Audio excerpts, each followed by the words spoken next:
Hey, what's going on, guys? This is Benz back with a different kind of video for you here today. Now, I told you guys in my last video that I was working on something a little special for you, and here it is. So as you probably read in the title below, this is the best questions that we, flat earthers, I can't speak for all flat earthers, but I did get a little bit of help on this video. This is the best questions for people who believe in this thing right here. It's common sense questions like, why hasn't curvature ever been photographed? Or why is all of NASA's photos of our Earth been doctored or photoshopped? So just some questions like that. Now I said we, I got a little bit of help on this from my man D Marble. He has a couple of questions out there for these globe believers. But without further ado, let's just jump right into it. I'm gonna kick it over to my man D Marble right now. So D Marble, let's hit it. All right, so one question I like to ask heliocentric enthusiasts. I do these in kind of two parts. I'll ask a leading question because, it's something that supports what they already claim to believe in. So I'll, for example, say, do you believe that we went to the moon? And their answer will be yes. Now, although NASA has admitted on multiple occasions that they can't go beyond low Earth orbit. Right now, we only can fly in Earth orbit. That's the farthest that we can go. And they'll pretty much overlook that part and still believe that we don't have the technology today, but we were able to do that back in the 70s and late 60s. Anyway, beyond that, I'll ask them if they believe that we went to the moon. So their answer is yes. Then I'll ask them, well, we only see that one side of the moon, right? Yeah. No, kind of. I mean, you kind of have to agree with that because according to the heliocentric model, we only see that one side of the moon because of tidal locking. Tidal locking is why they tell us we only see that one side of the moon. So, okay, we went to the moon, so we have the capability to do so in their mind. Okay, we also only see that one side of the moon. I'll point that one out and we'll clear that up. And then the next thing is, well, why do you think we don't have a camera pointing back at the Earth showing us a 24-hour live feed of the Earth spinning? Don't you think that would be something that people would like to see? I mean, if we're able to do things like have satellites and be able to remotely control them from millions of miles away, is what we're told, and we're able to beam signals back over these vast distances, wouldn't you like to think that it will be easy to get a 24-hour live feed of the Earth spinning, the globe Earth spinning from the moon, because we only see that one side? Let's stick a camera to that one side that we see and point it back at the Earth. My question is, why don't we have a 24-hour live feed of the moon? Now, another question I'd like to ask heliocentric enthusiasts, people who believe in the heliocentric model. Another leading question will be, well, okay, so you believe that the Earth is spinning? Yes? Yes. Okay, so you believe that the Earth is spinning, then you believe the other movements through space. All right, so the Earth is supposedly spinning at around 1,035 miles per hour near the equator. Also, another movement is the Earth orbiting around the sun, because the sun's gravitational pull is keeping the Earth in its orbit. So the Earth is orbiting around the sun around 67,000 miles per hour. Okay.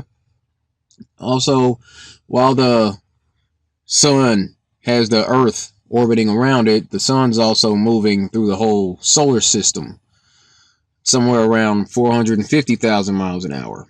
That's what we're told.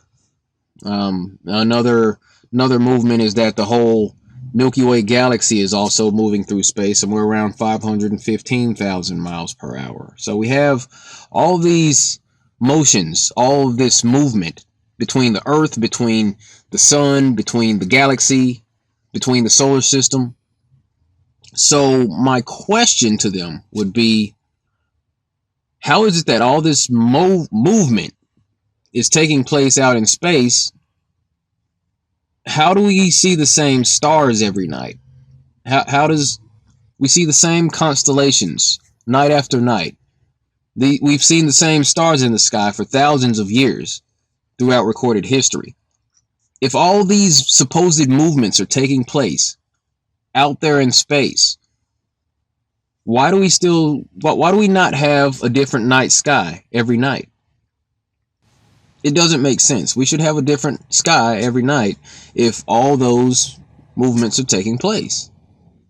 Wouldn't you think so? Those are my questions. Back to you, Mike.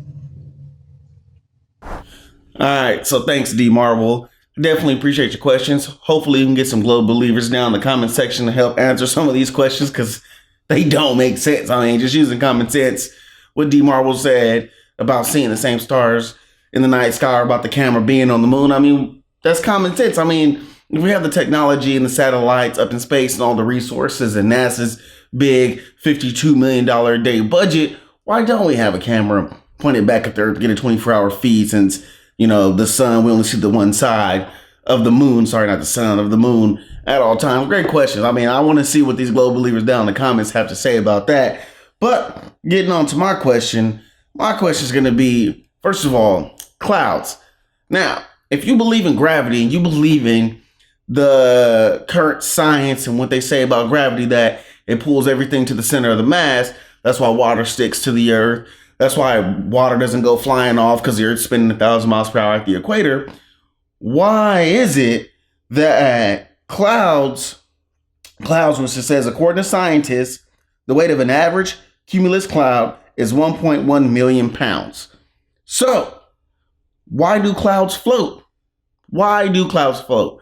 Why doesn't gravity pull clouds, which is made up of water and air and water crystals and stuff like that? Why doesn't it pull it down to Earth, to the center of the mass? I even asked the question. I mean, you can Google it yourself. It says, so why do clouds float? It says, so even though typical clouds do contain a lot of water, this water is spread out for miles in the form of tiny water droplets or crystals, which are so small that the effect of gravity on them is negligible. So it's basically saying because it's spread out over miles, like gravity doesn't affect it.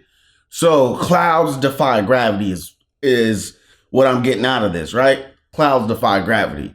So that's my question of globe believers. From a science standpoint, how does clouds defy gravity? If I threw tiny water droplets in the air right now, if I just took a little handful of water, threw them up in the air right now, they would fall, right? Am I right or am I wrong? I think I'm right. So if that's the case, then why does the water in the sky that form the clouds, which weigh 1.1 million pounds, why is it that they don't fall? They don't come to the center of the mass of the Earth. I mean, that's one of the things that me and my boy were discussing the other day. He goes, well, why doesn't gravity have an effect on clouds? And that's a really good question. So that's just, again, another common sense question that I thought I'd ask you globe believers out there to see what your answer is going to be. So all you guys who believe in this thing right here, put comments down below. Let's help me and D Marvel answer some of these questions, because frankly, a lot of this stuff with the heliocentric model doesn't make sense. If you believe in the heliocentric model, you believe in too much contradictory things. You believe in that we can't feel spin, but Foucault's pendulum can feel spin. That's why it moves. You believe in gravity, but things float in water all the time. So why is that not pulling down to the center of the mass? You believe in so much contradictory facts to make up your globe model that, to me, it doesn't make sense from a common sense standpoint. So again, just wanted to put this quick video out there. Definitely appreciate the help from my man D Marble. Definitely appreciate him coming on and helping me out on this one. Just trying to ask some common sense questions to try and get some common sense answers from these globe believers. Things that just don't make sense. So stay tuned for the next video. Again, like I always say, appreciate you guys watching my videos. Comment down below, drop a like, share, and need you guys to stay flat out there. And peace.